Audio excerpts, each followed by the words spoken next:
Welcome to the podcast, Amazing Tales from Off the Beaten Path, and I'm your host, Mike Allen. What was it really like to be a soldier in the Civil War? Well, the way we know what it was like today is because a few soldiers who either kept a diary or sent a few letters have had that information preserved. Well, Andrew Upson wrote a lot of letters, sometimes 2 a day, and they have been preserved, and they've been read, and they've now been analyzed. Well, the person who did all the reading and the analysis and has now created a narrative in book form is Christina Volpe. Christina's the curator of the Barnes Museum and Homestead in Southington, Connecticut, and her book goes by the same name, the Barnes Museum and Homestead. Christina's going to be along in a moment to share the fascinating insights with us from Captain Andrew Upson about a major battle he was in, a prison he was in, and much more.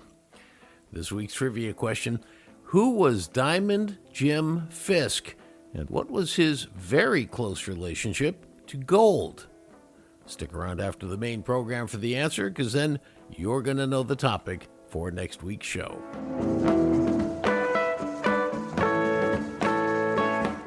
During the Civil War, you were either a copperhead or a wide awake. That is, you either believed the North had to wage war against the South to end slavery and maintain the Union. Those were the wide awakes. Now, on the other side were the copperheads, and many of them kept their sentiments to themselves, sneaking up on you politically and biting, just like a copperhead snake. Well, they believed that the North had no business fighting its fellow citizens in the South, regardless of the issue of slavery, and they wanted the Union maintained through negotiation, not war, even if those negotiations led to slavery continuing in the South. It was a brutal disagreement in the North, and it turned neighbor against neighbor all throughout the war. Well, one person who was very much in the wide-awake category was a man from Southington, Connecticut named Andrew Upson. Upson would be promoted to the rank of captain during the Civil War, making him one of the highest-ranking soldiers from this small, tight-knit Southington community. Now, Upson believed in learning through travel and experience, too. He took a very long trip when he was in his early 20s up the Connecticut River from Connecticut into northern New England. And there he saw firsthand all the early mills and all the factories that were built as part of the Industrial Revolution. He came away with a newfound enthusiasm for what this young country might achieve. Upson came back, he got married, his wife Elizabeth and he had 4 children, and he even represented Southington in the Connecticut legislature. When the time came, he enlisted in the Union Army, intent on ending slavery, which he detested, and on keeping the nation together. Now, aside from his service, what really set Captain Andrew Upson apart was his letter writing. He was prolific. He wrote his wife and sons all the time, and sometimes twice a day. Well, thanks to those letters, we have an unusually comprehensive view of life as a Civil War soldier and officer. Well, also thanks to the curator of the Southington Museum where those letters are held, we know what's in those letters. Christina Volpe painstakingly read through all of the letters and then created a narrative of Andrew Upson's time in the war. It's a great read. Her book is called The Barnes Museum and Homestead, and it paints a vivid image of what the Civil War was like. So, Christina, I have been wanting to talk to you because I've heard all about these letters that are at this Barnes Museum, and you are the person who had to cull through those letters and turn them into the narrative that you've turned it into now in this book that you've published. And from what I understand, there are quite a few of these letters from Captain Upson about the Civil War. Tell us the story. How did you find these letters or come across these letters, and what did you have to do to get them into narrative form? Thank you so much, Mike. The letters here at the Barnes Museum are incredible. There's over 200 of them. And how they came into the collection is really remarkable. The Barnes Museum has been here since 1836, and it's only ever been a house or a museum.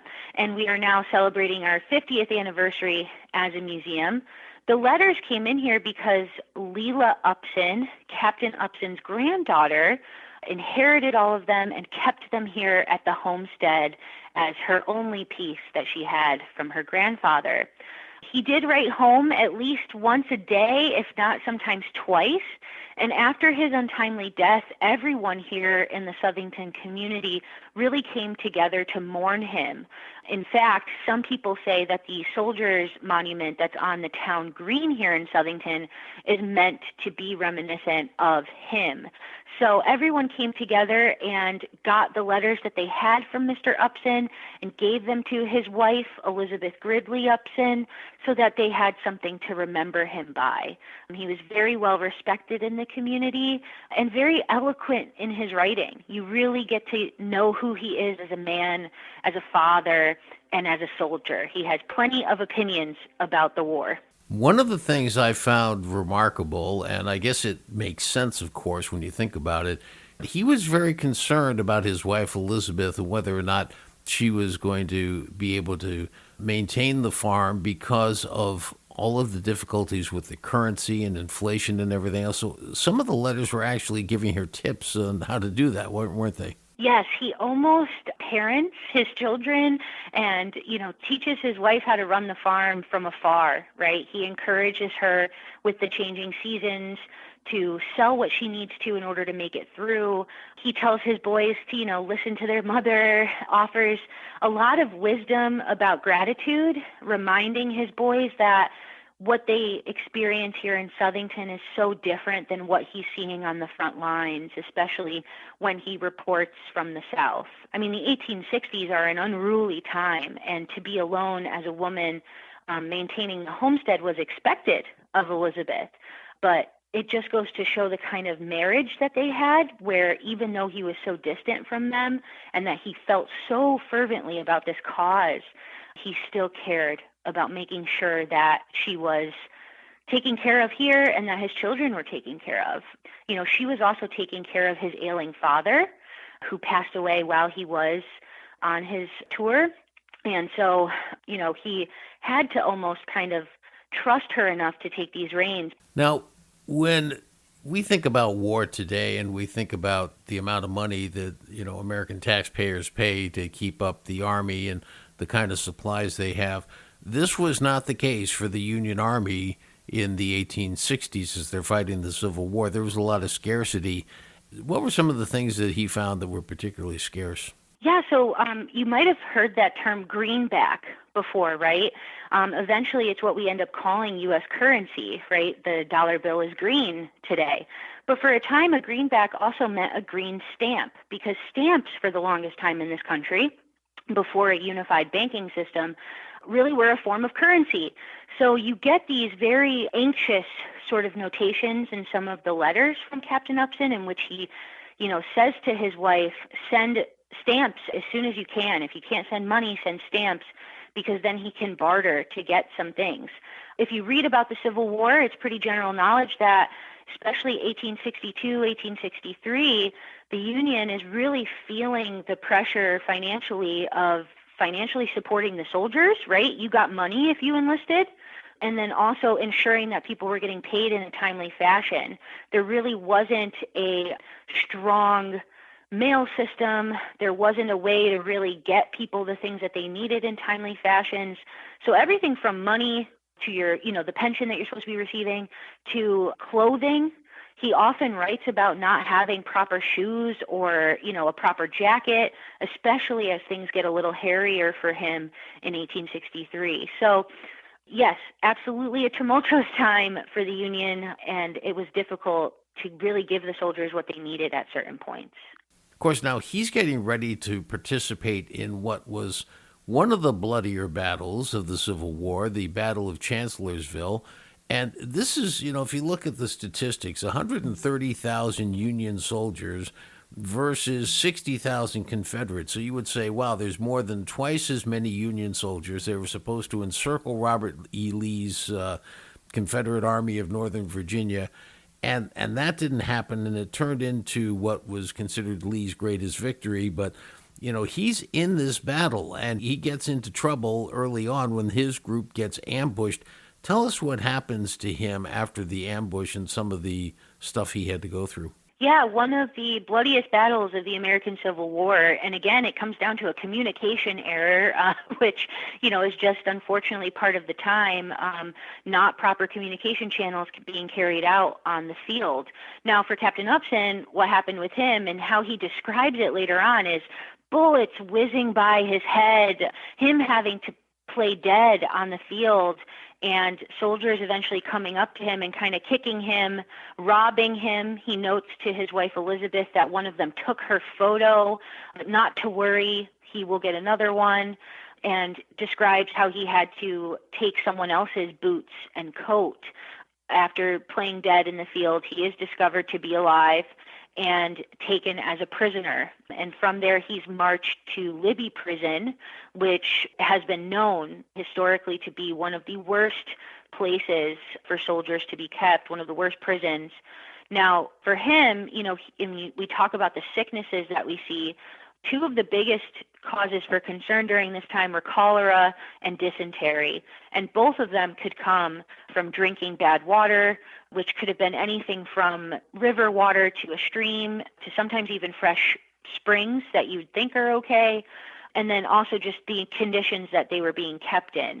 So he comments on that in his letters, seeing people around him die from these very difficult conditions and also being kept in the same room as people dying from these conditions. So commenting how he's scared he could get it, he could get dysentery or he could get cholera and pass away.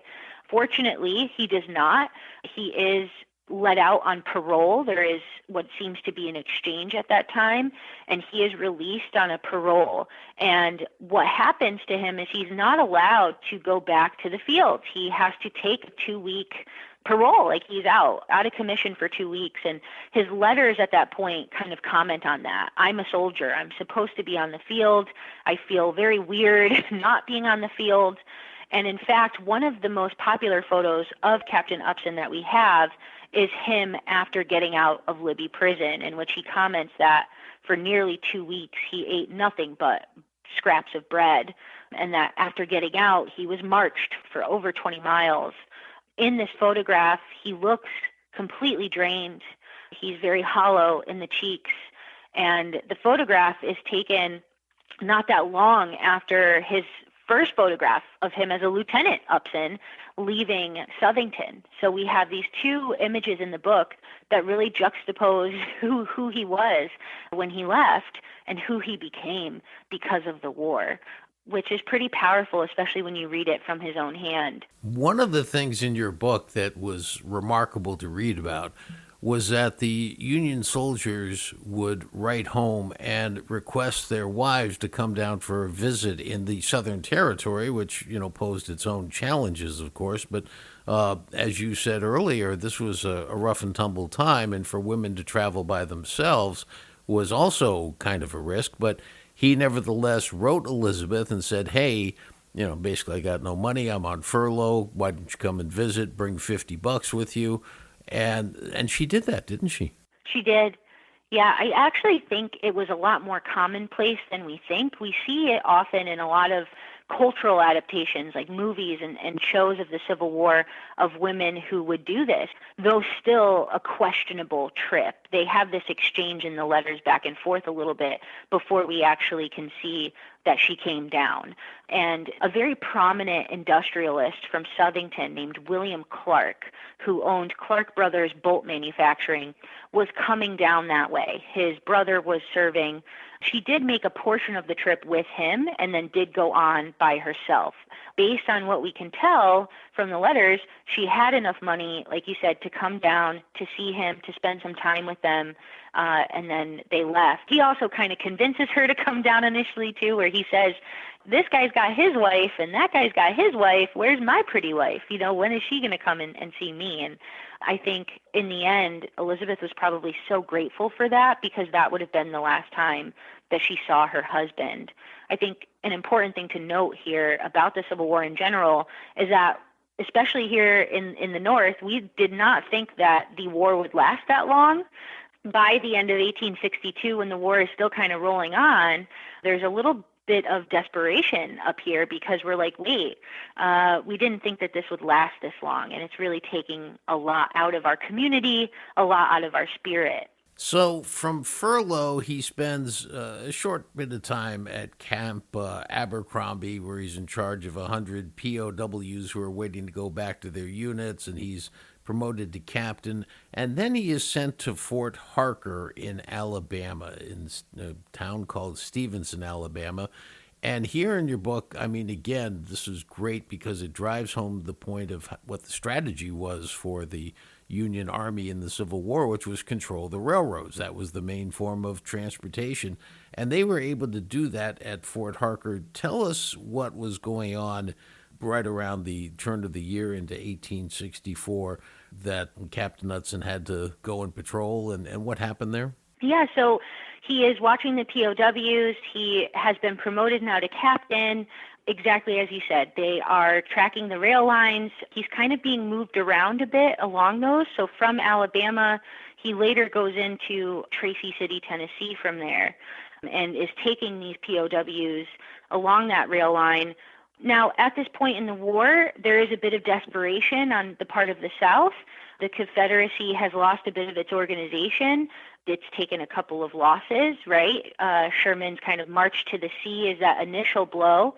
But then we start to see more desperation out of Confederates in the sense that what happens to Captain Upson? So Captain Upson from Alabama is taking the POWs to Tracy City, Tennessee. He's at a rail depot that day. It's late December going into January of 1863, 1864. Seemingly out of the rolling hills before them, there is a group of, quote, Confederate guerrilla soldiers, right? These soldiers that don't necessarily have orders, but at this point have banded together to kind of take certain things upon themselves, right? So they come into the town and they end up ambushing the soldiers guarding the depot, thinking that they could potentially, regain this small depot for the Confederates. Unfortunately, while this is happening, Captain Upson is shot 4 times, and then he's taken prisoner for quite a few hours by this group of Confederates.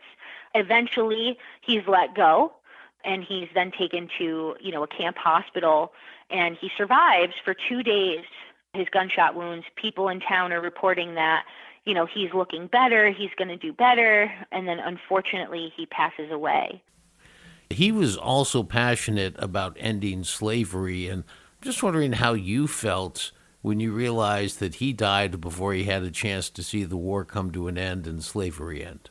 I think he would have thought that none of it was in vain. I don't think he ever thought any of it was, right? I think he saw the bigger picture for our nation with his service, and I think he would have been delighted to hear, the Emancipation Proclamation. It's unfortunate that he didn't get that opportunity, but I think that the experiences that he gained, the people that he met, both white and free, formerly enslaved African Americans, that meant everything to him because he gained this experience that he tried to pass on to his children. And what better gift to give to our children, right, than perspective?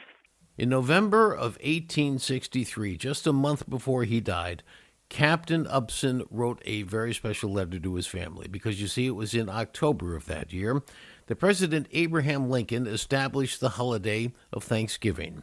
And so Upson wrote his wife and sons and reminded them to always be thankful for what they had, food, clothing, and shelter, a lot of which he was doing without in the Army. Well, his ancestors picked up his desire to keep the nation together, North and South.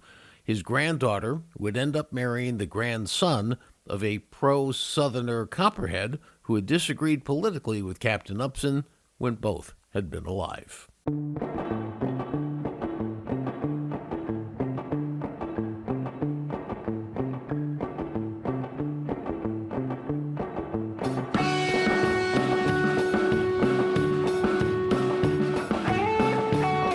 Well, that wraps up this episode of Amazing Tales from Off the Beaten Path. In the Battle of Chancellorsville, that's the one where Captain Upson was ambushed and taken prisoner, 10,000 Northern and Southern soldiers died in just 1 week of fighting.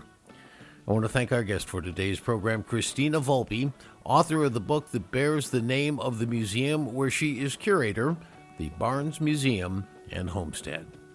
The answer to this week's trivia question, that question was, who was Diamond Jim Fisk, and what was his very close relationship to gold?